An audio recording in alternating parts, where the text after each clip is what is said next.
Steinway sent a letter to countless piano rebuilders. I received one. It was a legal letter threatening action against piano restoration professionals across the country. People have spent their careers lovingly rebuilding these instruments.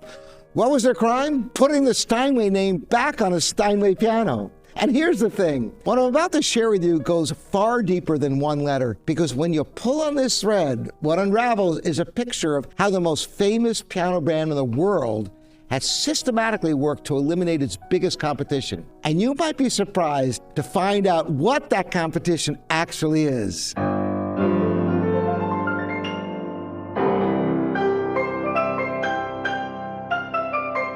Welcome to Living Pianos. Robert Estrin here. And today, we're going somewhere I don't usually go on this channel. We're going to talk about business, specifically about the business of Steinway Sons and some decisions they've made in recent years that I think every pianist, every piano buyer, and every music lover deserves to know about. I want to be clear from the start, this is not a hit piece. Steinway makes a great piano. The legacy is real. The craftsmanship is real. But there's a difference between a great piano and an honest market. And that difference matters, especially if you're spending serious money. Let's get into it. Now, let me take you back to December 11th, 2018. Steinway's general counsel sent a letter to Decals Unlimited, a company that for years had supplied fallboard and soundboard decals to piano restoration professionals for all piano brands. These are the labels, the name on the piano, the thing that says Steinway on the instrument you just spent months and thousands of dollars rebuilding. The letter stated that Steinway was withdrawing its authorization for these decals immediately, and that using them going forward could constitute trademark infringement. Now, you might think, well, that makes sense. You can't just put a Steinway name on anything, and that's true. But here's the exception that changes everything. Every other major piano manufacturer, Bösendorfer, Bechstein, Yamaha, Kawai, provides decals to restoration professionals as standard practice. It has been standard practice in this industry for as long as restoration has existed. A restored Steinway with a new finish still is a Steinway. It was born a Steinway. The serial number proves it. The case, the frame, it's the same instrument. Think of it like a classic car. A 1965 Ford Mustang that's been fully restored is still a Mustang. Ford doesn't threaten legal action when someone puts the pony badge back on. So what was Steinway's justification? They argue that restored pianos using non-Steinway parts were misrepresenting the instrument by carrying the Steinway name. And here's where it gets really interesting. You can't get all Steinway parts. Steinway doesn't sell soundboards to independent rebuilders. They don't sell pin blocks. The components that would make a rebuild genuinely Steinway, according to Steinway, are the very components Steinway refuses to make available. Let me say that again because I want you to really hear it. Steinway withholds the parts, then uses the absence of those parts as justification for withholding the decal, and then threatens legal action. The trap closes on itself. More than that, the specifications for Steinways has changed slightly over the years, so sometimes utilizing high-quality parts from other manufacturers is actually better than using Steinway parts. I'm really interested in your opinion on this because when I first understood the full picture, I found it genuinely difficult to believe. Leave a comment below. Tell me what you think. Here's the question you have to ask. Why? Why would Steinway do this? What is the commercial logic? I've been in the piano business my entire adult life, and when I look at this clearly, the answer is not complicated. Steinway's biggest competition isn't Fazioli, it's not Bösendorfer, it's not Yamaha. Steinway's biggest competition is used Steinways. Here's the reality. A new Steinway Model B, 6 feet 11 inches approximately, one of the most popular serious instruments in the world, retails for well over $100,000. A new Model D Concert Grand is around $250,000. Yet the moment they leave the showroom, they lose roughly half their value. And that means a used Steinway from the great manufacturing eras, the 1920s, 1930s, the golden decades of American craftsmanship, expertly rebuilt by an independent professional, can be had for $20,000 to $60,000, depending upon the size and the quality of the rebuild. And in many cases, the instrument has tonal characteristics that equal or surpass a new piano at, 3 times the price. That's the competition. And Steinway has coined a term for these instruments, a term I find quite revealing. They call them Stein was. Not a Steinway, Stein was, past tense, diminished, something it used to be. They've built multiple websites not obviously connected to Steinway, promoting the idea that unless a Steinway was rebuilt by them with 100% Steinway parts, it isn't really a Steinway anymore. You can form your own opinion about that strategy, but I think you can see exactly what it's designed to accomplish. Now, in fairness to Steinway, there are many subpar rebuilders out there selling Steinways that are rebuilt instruments that don't represent Steinway as they should be. So I understand why they'd want to avoid that. But there are high-quality rebuilders out there bringing new life to golden era Steinways that are superb instruments. Now, I want to tell you about something else. 2 things, actually, that I don't think are widely known. The first involves rebuilding. For generations, when a Steinway needed a factory-level restoration, it went to one place, Steinway Place in Astoria, Queens, New York, the original factory. The same address on every certificate of authenticity since 1853. In 2021, Steinway quietly opened a restoration facility in Iowa. Steinway's own website confirms this. When you send your piano to Steinway for an official factory rebuild today at premium prices with documentation that position the results as the gold standard, the work is no longer being done in the legendary New York factory. Again, I'm not saying Iowa can't produce excellent restoration work. It can, but consider the context. Steinway has spent years arguing that only their official restoration under their oversight using their process in their factory can be trusted. The physical location of that process changed without announcement, without fanfare, and most customers still don't know.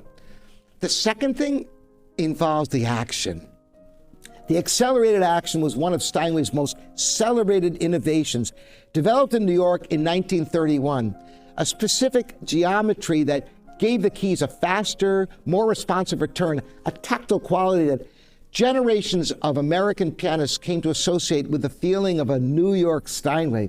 If you played a classic New York Steinway and loved the touch, that's what you were feeling.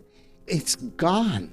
Steinway discontinued the accelerated action in their New York factory, and the Hamburg factory never had it. And here's the really good news. I say that with a degree of irony about what replaced it. They now use Renner actions made in Germany. Renner is genuinely one of the great action manufacturers in the world. Here's what's interesting though.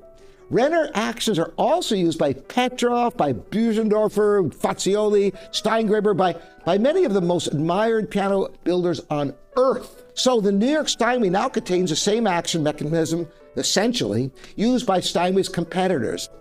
By the way, that's not a criticism of Renner. It's simply a fact about what you're buying when you buy a new Steinway. The action that defined the American instrument for 90 years has been replaced by a standardized component, essentially. Steinway bought Renner in 2019. Interesting, huh? And later closed the action production line of its New York factory. Now, here's the part of the story I find most fascinating and most important. Most people, including many serious pianists, believe that Steinway is the finest piano in the world. Not one of the finest, the finest, the unquestioned standard. Where does that belief come from? Here's the thing. The concert piano world once had genuine competition. Büsendorfer, Bechstein, Blüthner, Erard, Pleyel, and most significantly, Baldwin. These were not minor brands. Brahms preferred Büsendorfer. Chopin played Pleyel. Liszt played Bechstein. These companies had the endorsements of the greatest pianists who ever lived. Then came the economics of the concert stage at global scale. Maintaining a fleet of concert grand pianos instruments costing over $200,000 each in every major concert hall in the world, man, that requires enormous capital. Tuning and regulation before every performance, moving instruments that weigh nearly 1,000 pounds, and building and maintaining relationships with hundreds of venues across dozens of countries. One by one, Steinway's competition stepped back, the last of which was Baldwin, which was the choice of dozens of concert pianists in the 20th century, not because their instruments were inferior, because sustaining that infrastructure was beyond what most companies could manage indefinitely. Steinway remained through an aggressive program of artist endorsements, institutional relationships, and concert hall partnerships built over generations. And the result is that most concert pianists today have played Steinway for most of their professional lives because it was simply the piano available to them. And most audiences have heard Steinway most of their lives now. Here's the counterintuitive thing I want you to really sit with. The impression that formed in the public mind that Steinway must be the finest piano because it is the piano of concert halls. It's a circular argument. Steinway is in concert halls because it's the best. It appears to be the best because it's in concert halls. Correlation becomes causation. Over a century, and the belief is now so deeply embedded that most people don't question it. Let me show you what the industry's own rankings actually say. Now, if Steinway were objectively the finest piano in the world, you'd expect to see that reflected consistently across serious industry rankings. You don't. Music Exchange List, for example, has the list of the world's best piano brands for 2026, ranking Yamaha first, Busendorfer second, and Steinway third. Luxury Piano's comprehensive ranking of the top piano brands places Bechstein, Blüthner, Busendorfer, Fazioli, Grotrian, Steinweg, Zauter, Steingraber ahead of Steinway. Now, these are just opinions, but look, Steinway comes in eighth. These rankings reflect what serious pianists and industry professionals have known for a long time. There's a lot of great pianos out there. The Fazioli F308, the largest concert grand in the world, is described by many of the pianists who played it as the finest piano currently in production. The Busendorfer Imperial, with its extended bass range, produces frequencies that no other piano can generate.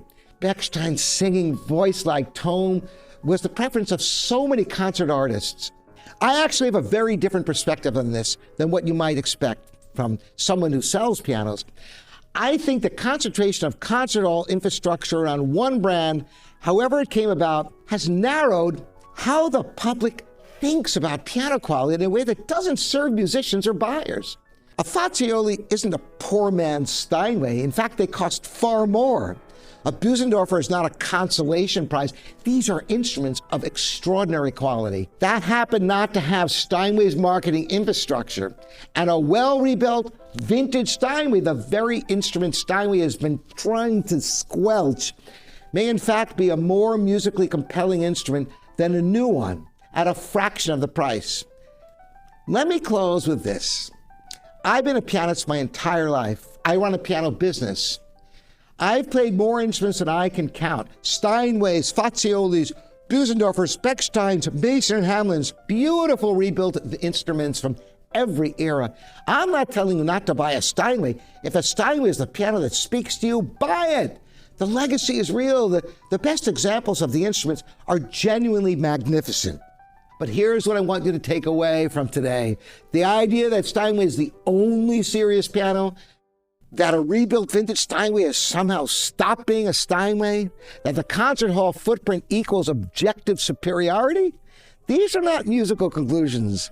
They are commercial ones. An informed pianist is an informed musician and an informed piano buyer, whether they end up with a Steinway, a Busendorfer, a Fazioli, or a beautifully restored 1930s Steinway, deserves to understand the forces shaping the market. Now, you do. I'm really interested in your thoughts on this one. This is a topic people feel strongly about, and I want to hear where you land. Leave a comment here on livingpianos.com or YouTube, And if you're in the market for a piano, any piano, and you want guidance from someone who's spent a lifetime with pianos and will give you straight answers, come visit us at livingpianos.com, your online piano store. Or better yet, shoot me an email, robert@livingpianos.com. I'm Robert Estrin. Thanks for joining me.